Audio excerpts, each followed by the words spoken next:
Sa video po na ito mga ka-asenso, i-explain ko po sa inyo kung anong feeds ang ating bibilhin o gaano karaming feeds o grower feeds ang ating bilhin bago dumating ang ating order na 1 set of 48 heads bago po tayo mag-transition sa full layer feeds. Bakit kailangan natin dumaan sa grower feeds? Bakit hindi na lang natin idiretso sa layer feeds? Ang pag-harvest po ng layer chicken nasa 16 weeks old and 4 days po ang edad ng mga yan. Kaya possible na ma-deliver po sa inyo sa edad na 16 weeks old in 4 days or 17 weeks old or 18 weeks old hanggang sa ika 19 weeks old. Depende po yan sa stocks kung gaano karami at kung gaano din po karami ang umorder. At ang disadvantage naman po ng 19 weeks old na po, 20 weeks old na i-deliver sa inyo, possible na mababasagan sila ng itlog sa loob ng kanilang tiyan at yan po ang possible na ikakamatay nila. Magugulat na lang po kayo na nangingitim o kulay violet na po ang palong ng inyong mga manok o nangingisay na lang sila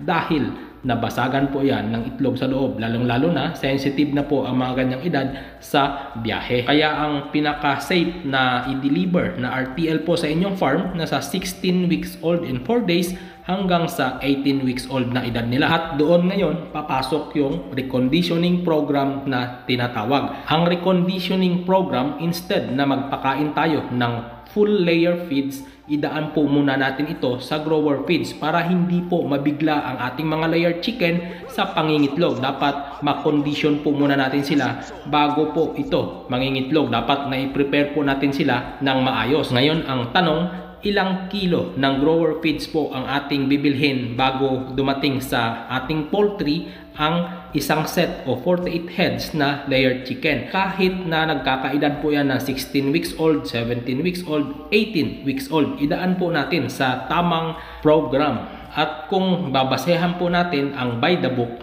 85 grams to 110 grams ang nauubos po ng isang layer chicken sa loob po ng isang araw. Ngayon po, dahil nga galing sa biyahe ang ating RTL o layer chicken, stress pa po ang mga yan at hindi pa po kakain ng maraming grower feeds ang mga RTL. Kaya sa unang araw hanggang sa ikapitong araw, 1 week straight, magbigay po tayo ng 75 grams ng grower feeds sa bawat isang piraso ng layer chicken. So kung 1 set ang inyong in-order, 48 heads times natin sa 75 grams, nasa 3.6 kilos ang kakainin po ng ating layer chicken sa bawat araw po yan. Sa loob po ng 7 days straight po yan. So 3.6 kilos times po natin sa 7 days equals 25.2 ang dami ng grower feeds na ating bibilhin sa loob po ng isang linggo.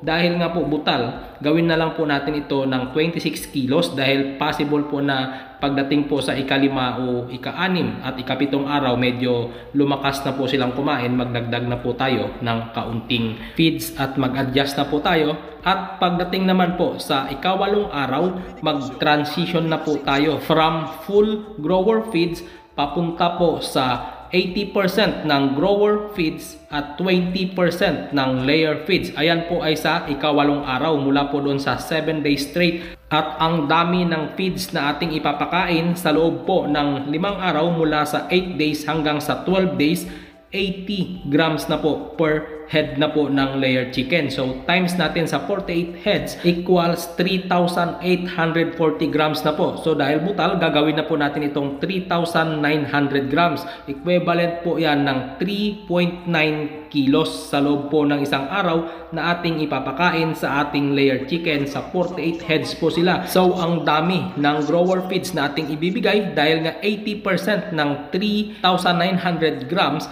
3,120 grams po ng grower feeds at 780 grams naman ng layer feeds. Sa ika-8 araw at ika-9 days po, ganun po kadami ang ating ibibigay. At pagdating naman po ng ika-10 araw o 10 days, 1,950 grams na po ng grower feeds at 1,950 grams din ng layer feeds dahil 50-50 na po ang sukat ng pagbibigay po natin sa ika-10 araw. At pagdating naman ng ika-11 at ika-12 days, 20% na lang ng grower feeds at 80% naman ng layer feeds ang ating ibibigay. So 780 grams na lang po ng grower feeds at 3,120 grams ng layer feeds na po ang ating ibibigay. At sa ika-13 days mula po sa unang araw ng pagdating, ayan na po ang pagbibigay natin ng full layer feeds. At ang sukat na po ng layer feeds nasa 80 to 85 grams na po sa loob ng isang araw. Unti-unti na po tayo magdadagdag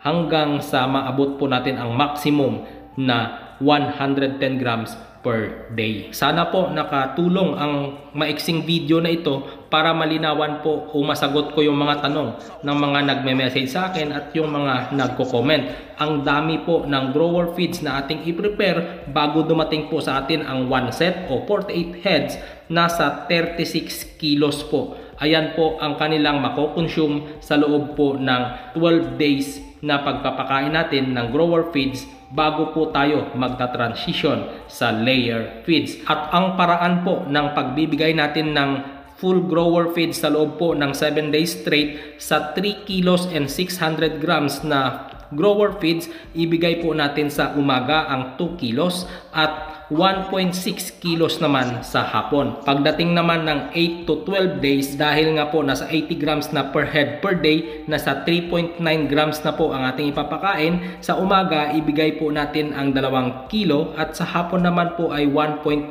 kilos naman po. At pagdating sa ika-13 days, ang pakain naman po natin doon ay nasa 85 grams na. Ganon din po, 60-40 po ang pagbibigay natin. 60% sa umaga, 40% sa hapon. Pwede rin po 50-50. Nasa inyo na po yan kung paano po kayo magpakain. Pwede po kayo magpakain ng twice a day. Pwede po kayo magpakain ng 3 times a day. Nasa inyo po yan kung paano po ang style ng inyong management. Parehas lang po na maganda yan basta na alagaan na rin sila ng maayos.